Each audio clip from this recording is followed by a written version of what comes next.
jump right in, it is fairly evident that the Saudi sports ecosystem is going under, a dramatic and neck-breaking pace, right, in terms of change. But that comes with challenges, also opportunities. And to kind of zoom in a little bit within that reality, I wanted to give word to Tiago first, in terms of, from your perspective as the founder, CEO of a leading AI marketing company, how do you see environments like Saudi in regards towards innovation and the opportunities that lie ahead? Yeah, thanks. Welcome you all. It's a pleasure to have you here. It's a pleasure to have all of you here also. Yeah, regarding your question, Rayde, I think the opportunity is huge, obviously.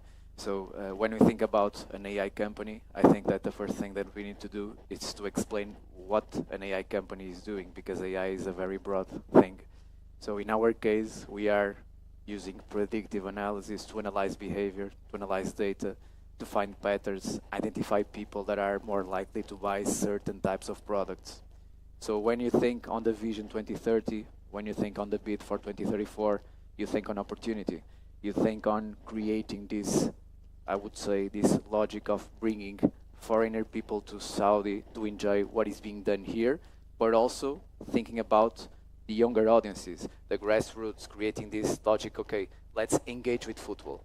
And engaging with football is giving information to the football owners, the people that is managing clubs, leagues, federations, events, to understand what the people want. So AI here may have a major role by analyzing all these things and identify what to do next.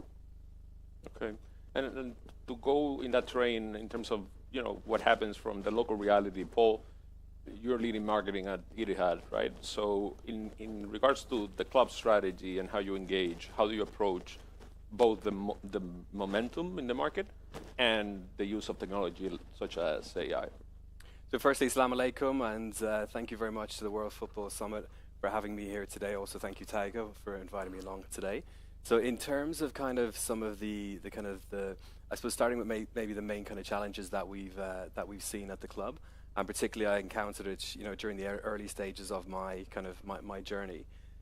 So for me, it was about how do we find the right blend of maintaining the kind of unique fabric of the club, so the culture, the heritage and the tradition of the club, but also at the same time, how do we kind of modernize the perception of the brand and make it more appealing to the to the future generation as well.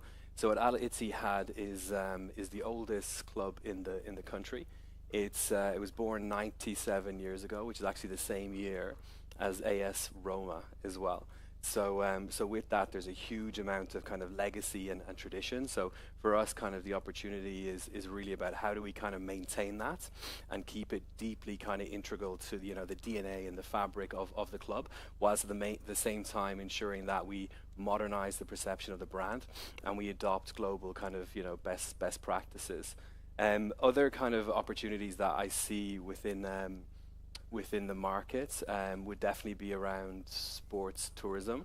So when it comes to the kingdom, and also when it comes to Al Ittihad, we're very strategically located on the west of the country. So we're an hour and 15 to maybe an hour and maybe 20 minutes away from Mecca.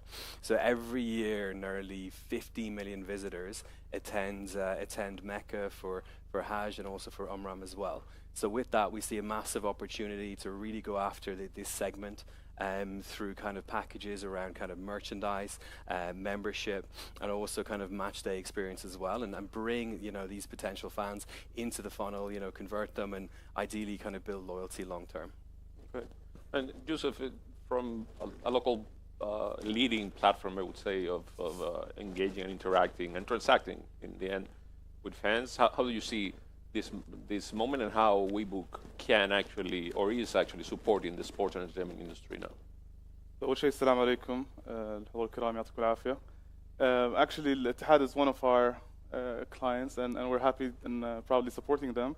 WeBook is a platform rooted in the community in Saudi, and it was basically one of the first platforms that have brought in ticketing technology in line with the moving industry of events and sports and all this tourism, and basically Saudi opening its door to the entire globe.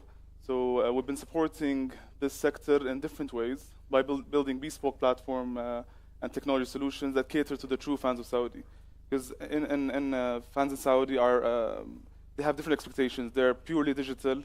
There is a lot to give back to the Saudi users, and also globally. So we need a platform that represents, and luckily we were the first to bring such technology, because we built it step by step. Every step of the way we learned something new. We learned how a different, like even club fans differ from one club to another. So Ittihad fans are different than Al-Hilal, than Nasser. They all have different needs and have different demands.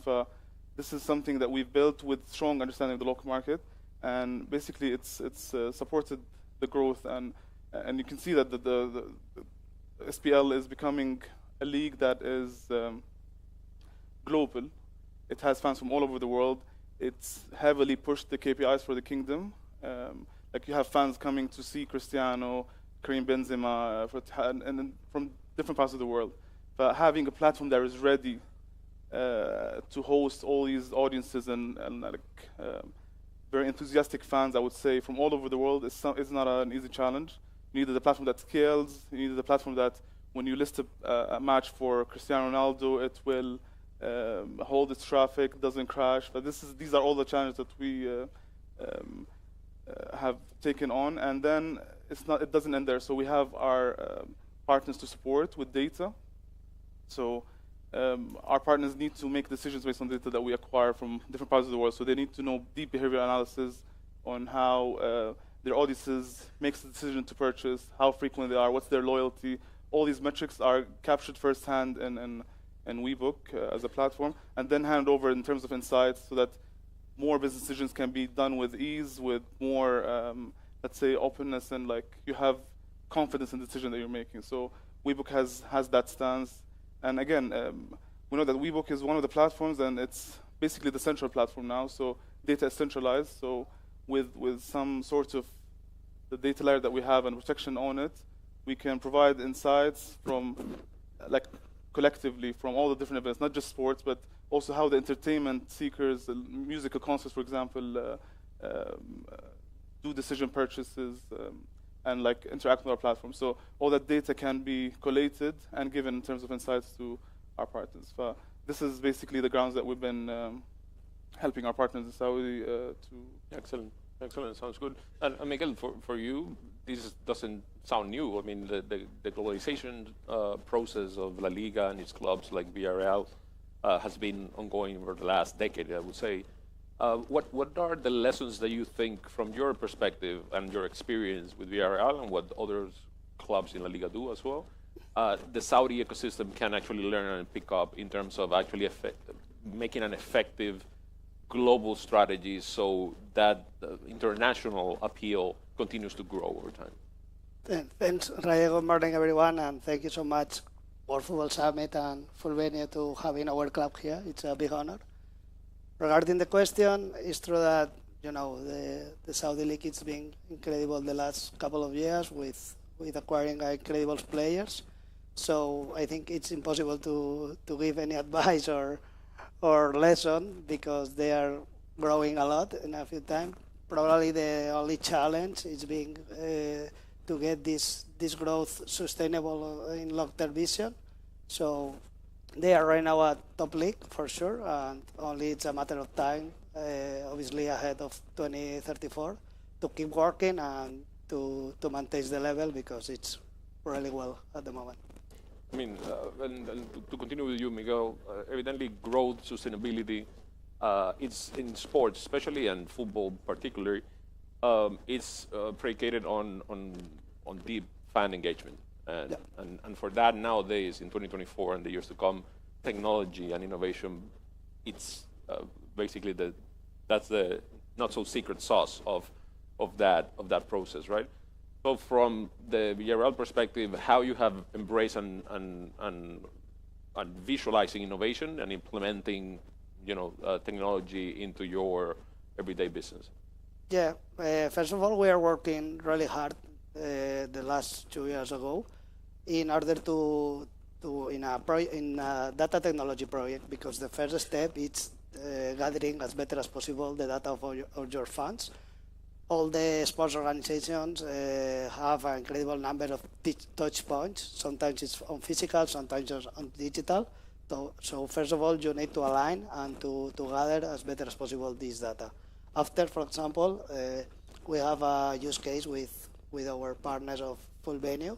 They are supporting us to analyze all the data that we are gathering for our fans, analyze the behaviors. In this case, for example, is trying to increase the revenues on our merchandising.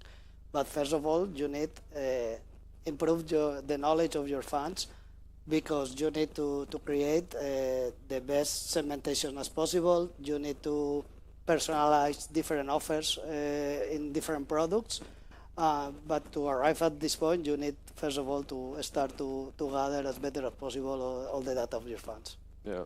And Paul, jumping to your reality here with Etihad, and in the same vein, in terms of how you apply technology and solutions, I mean, if you look at the two most tangible transactions or touch points with fans, is the ticket, which has an ephemeral value because it's the experience that you go to a game and then you remember it, but you don't hold that. And then there's the merchandising part, right? So can you tell us a little bit more about what are the steps and the projects that you've been developing, especially in those areas, and particularly I've heard about your third kit development and your retail presence as well. Of course. So recently we just launched a new flagship store, so last Thursday. So we wanted to kind of reimagine what retail could look like in this region. So we studied a lot of the fan stores across the world, and what we wanted to do is kind of integrate the best components and the most relevant components from these stores, to create that experience for our fans. So we built a flagship store. It's about 30% experience, 70% retail. From an experience perspective, we have a holographic portal. So we shot holograms with the players. So currently, if you go into the store, you can see Karim Benzema, you can see Houssam Aouar, and you can see Salah Asheri as well. And the response from fans has been absolutely, incredible. It's very difficult to get very close to these players, but this is one way of bringing the players closer to our fans as well.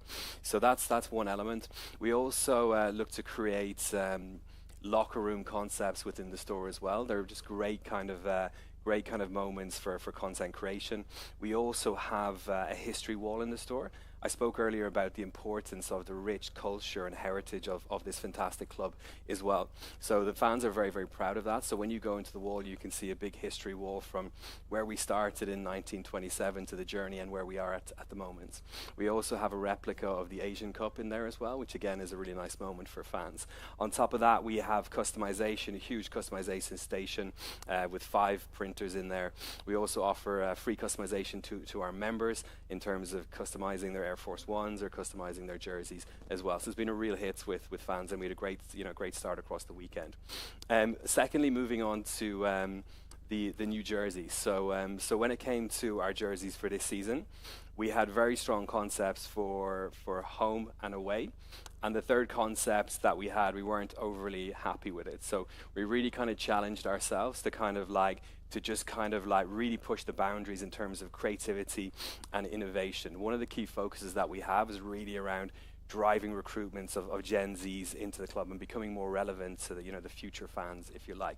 So we sat down and said, look, how can we build a really disruptive kit? And typically the disruptive kits are the ones that are way more commercial as well. So we had this idea about being very, very laser focused on the young generation, looking at basically the segmentation of basically that category. What are their passion points? What are their affinities to the club? What do they enjoy so much about the club? So with that, we had this idea of taking all the passion points of our fans and putting that into one jersey, and we do that through artificial intelligence. So I was lucky enough to have worked with an agency called Frame 23 when I was at Adidas. They're brilliant from an AI kind of creative perspective as well. So we got on a call very, very quickly. They loved the idea, and we probably saw around 1,000 different variations of the kit, with that basically was an offshoot of this AI kind of illustrator, and then I'll be honest, there was a time where I was about to kind of give up, but then one day the agency absolutely cracked it.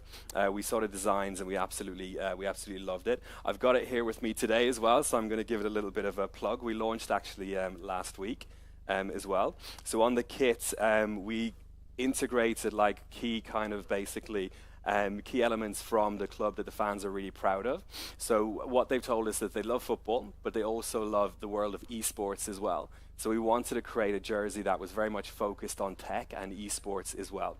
They're also, the fans told them, very proud to be from Jeddah as well. So we kind of looked at kind of basically a new, fresh variation of the logo just for this particular kit.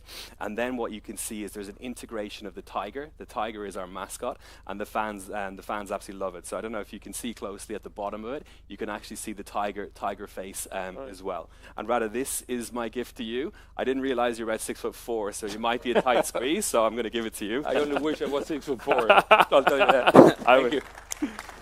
Let's play. I think we have a video that showcases a little bit about the process. So fantastic. Please go ahead.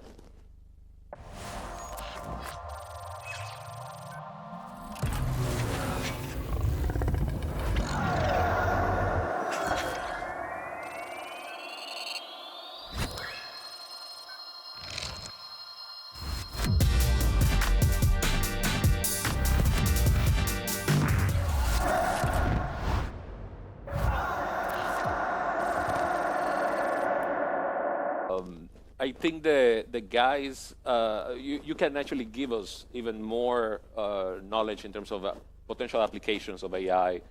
So let's start with you, Tiago. What else do you see that AI can empower, as Paul and Etihad brilliantly did now? Yeah, I believe that's generating new audiences, engaging the audiences that are already engaged with the product, and generating new audiences. And how are we doing this? So if you imagine the platforms where we, as brands, we invest to build our marketing strategies in terms of advertising, we think about Google, we think about Meta, TikTok, so huge platforms where you need to pay to show your products.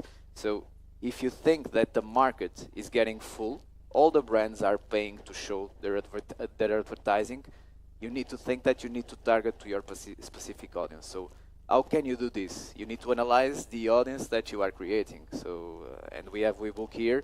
That is an example on how gather data from different areas. So we are talking about events, culture, sports. You can understand the pattern of a person that is going to a specific restaurant in one day, that is going to watch Al Ittihad in the other day, and is going to have an experience with his kids on the weekend. So we need to understand this. We need to understand to whom we want to communicate to, and then what we do after applying this AI on the first-party data is to build these clusters to talk with Villarreal, to talk with Al Ittihad, and understand what do you want to communicate, what do you want to sell, which kind of feeling do you want to create on your fans.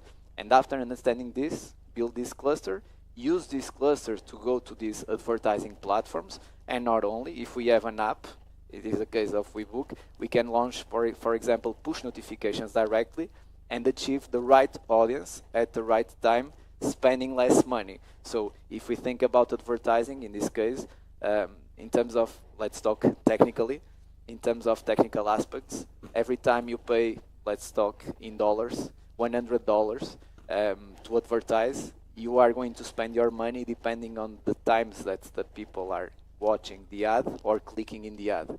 So if you are showing the ad to everyone, your $100 will disappear in a few hours.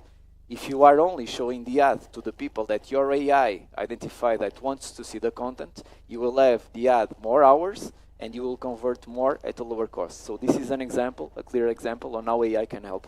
Yeah. And Yousef, in the case of WeBook, you mentioned earlier, that every fan base, every, I would say, group is different, has different likings or preferences. Go a little bit deeper in terms of how WeBook empowers that difference and how you can actually, with the same backbone, technological backbone, allow entities and different companies to actually be able to thrive. Great question. So building on what Tiago was saying and on specifically Ittihad's use case, as said by Paul. So as companies and as like football clubs and concert organizers and all the entertainment and sports industry mature, at least digitally, let's say. This comes the case where we can work closely with partners, leveraging our platform data and to anticipate the fans' intent. And as Paul was saying, we need to be relevant in terms of the digital offering that we have, because a lot of these audiences are new fans. They have, again, all other platforms that they're using already has set the benchmark very high in terms of digital interaction, the user experience, how to make it sticky and addictive. Staying relevant is a key challenge. Like, if you don't keep up with the innovation and change, you'll be eaten by newcomers that will understand the Gen Z and the new fans. So as we collaborate with our partners, for example, Ittihad, they have the great tech, they have great, brilliant minds. The team is embracing the change and innovation. Us plugging into a use case like Ittihad, we can anticipate the intent of Ittihad audiences and offer them things that they will look before they even ask for it, like in the experience seamlessly, like just put it before them in many cases. So for the jerseys, for empowering the new store that Ittihad has launched, we can easily plug in our platform because, again, it's very integratable, it's open API standard, we can plug into basically any technology.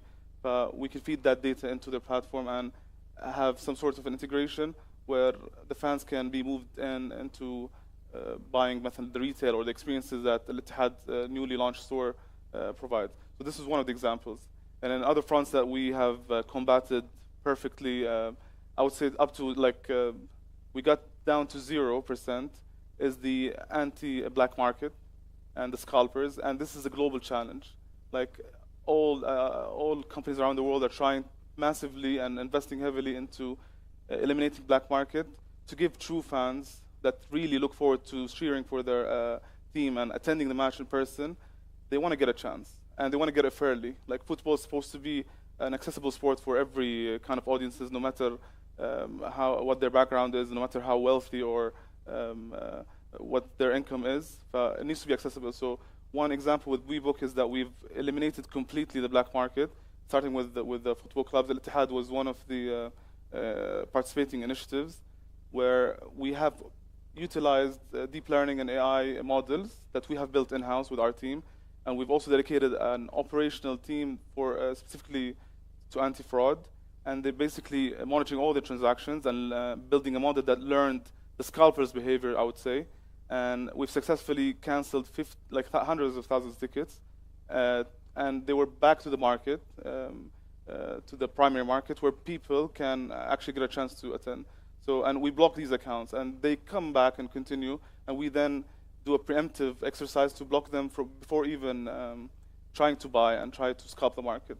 And there's different mechanisms that we've employed to combat black market.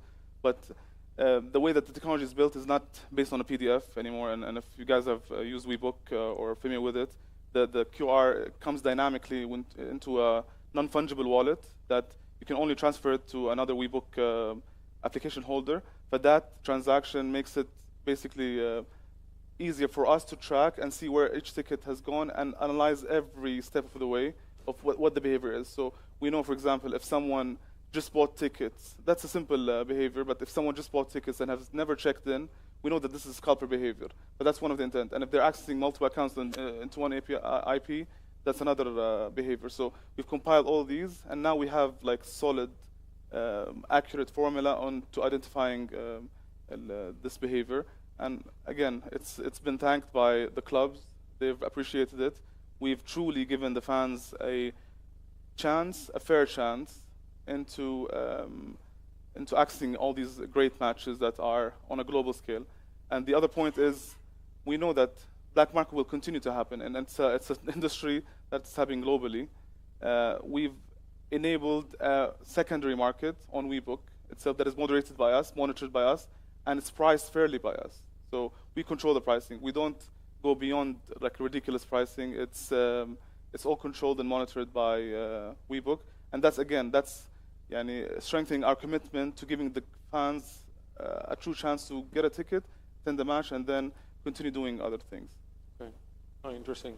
Now, we're going to the last stretch of the panel, but I wanted to go back to the experiences of the football clubs and the importance of, looking at a global market, looking at developing, growing technology applications, but how to stay true to your roots and be authentically Villarreal, be authentically Etihad. And in your case, Miguel, how you have managed from the club perspective as an entity, the globalization aspect of football and trying to grow and try to develop markets, to develop partnerships and develop a bigger audience, with the protection of who you are as a club and who you are representing, right? Yeah, it's a big question. For us, always, Brando, my colleague, is there. It's supervising more than 30 international projects every day. So at the end of the day, we were talking before that we always work with different partners worldwide. So we need to have for the first one of each project a win-win for both parts. Obviously, for the partner, usually it's a win to have a European club really know together with them. But for us, it's really important, as you are saying, to transmit the sentiment of pertinence that we are. We are a really unique case, like in a football club playing in Europe and winning European leagues only with 50,000 citizens. So we need to transmit that we are a international club, but at the same time we are a family. And every day we work really hard to transmit this sentiment, and it is for us the key point. I must add that when you fly over Valencia, either you actually see from the sky the stadium, so you won't miss where to go to watch a good game in Villarreal. And in your case, Paul, evidently you just showed us how you apply technology and how you are trying to push the boundaries within the ecosystem, but actually with your sights set abroad. But how do you create that balance between trying to play in a global stage but maintain yourself rooted through the nexus of technology? Yeah, so being a sports professional, I think everyone can relate to the fact of how quickly things move and how quickly they evolve, particularly when it comes to, transfer window and when it comes to match day as well. And our fans have such a hunger and appetite for rich content as well. They're always expecting big content when it comes to announcing new signings or reactives after games as well. So last summer we had a very, very intensive transfer window. We signed 7 players in a very short space of time, and typically when it comes to finding out about the players, it's maybe 2 or 3 days before it goes live, even maybe 2 days as well. So if you're to produce some kind of traditional typical content, it's very difficult to turn something around of a very, very high standard in a short space of time. You also have the issue when it comes to kind of licensing challenges as well. So for example, we signed Hossam Aouar from Roma, but we didn't have time to get approval to use any of the nice content from him in Serie A as well, just given the time constraints as well. So with that, we worked with an agency, Frame 23, to create some content that was built by AI, and that then helped us kind of navigate around the licensing challenges that we have in terms of in-game, but also kind of content of him as well. So yeah, we had a remarkable success. We also created a piece of content when it came to the Antonio Porta Trophy in Sevilla that we competed in last season as well. So for me, using AI to create content helps you become more connected to your consumer, helps you save cost, but also I think the main benefit is really the kind of the speed that it brings to kind of your marketing machine as well. Yeah, I think we have a short video about that, so please roll it.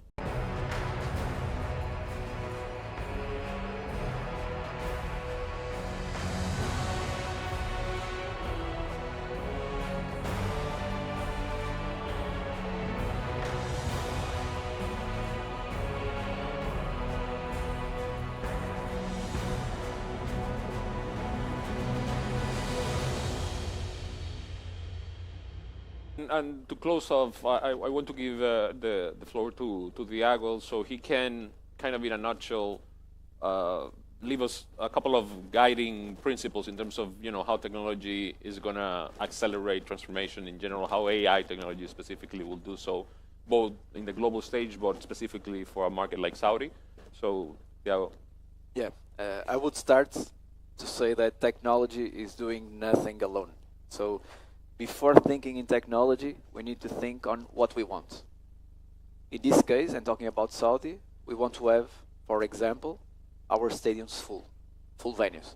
So how can we do this? Technology is a tool, but there are a lot of things that needs to be done to guarantee that this tool is going to work. Paul and Miguel told about a few things. I think that we need to think on a broader perspective. I'm not talking in tech now, but let's look at the kids that are playing football.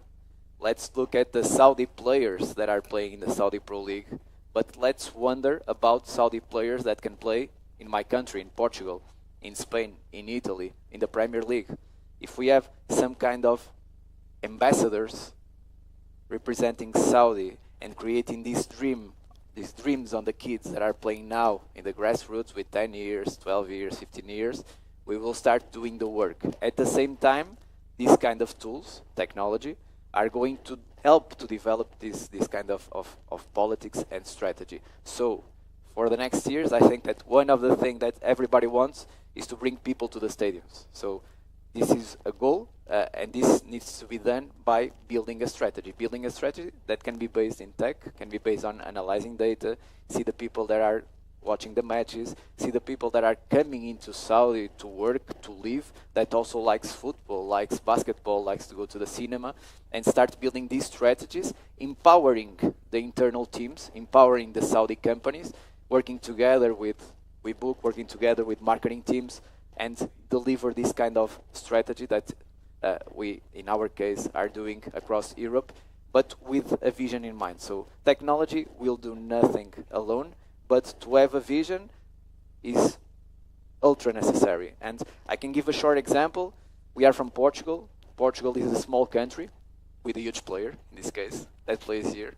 And one of our first collaborations was with a small team, Yellow also. It is called Estoril, and now I'm curious because Al Ittihad Yellow, Villarreal Yellow, we don't have any yellow connection, but the team was yellow, it's called Estoril. And they have an average attendance of 3,000 people in the stadium, okay? So, and in terms of tickets sold, because the football industry works like this, we are talking about lower numbers. So 3,000 attendance, but tickets sold were less. During one season, we were able to increase the attendance in 30%, 35%. So from 3 to 4. But in the next year, if we increase 30%, we will increase to 5,500. So think on 5 years, think on 10 years. Small gains are huge acquirements. So this is how technology can help. Having the vision, thinking about it, building everything around, and I think in this case you are already doing it perfectly. It's our first time here, and we are really impressed with what we are seeing. And wait for the results. And when we have the results, create that feedback loop to do it again, do it better, and achieve more. Perfect. Well, thank you very much, guys, for this wonderful conversation, and thank you all for being here. Thank you.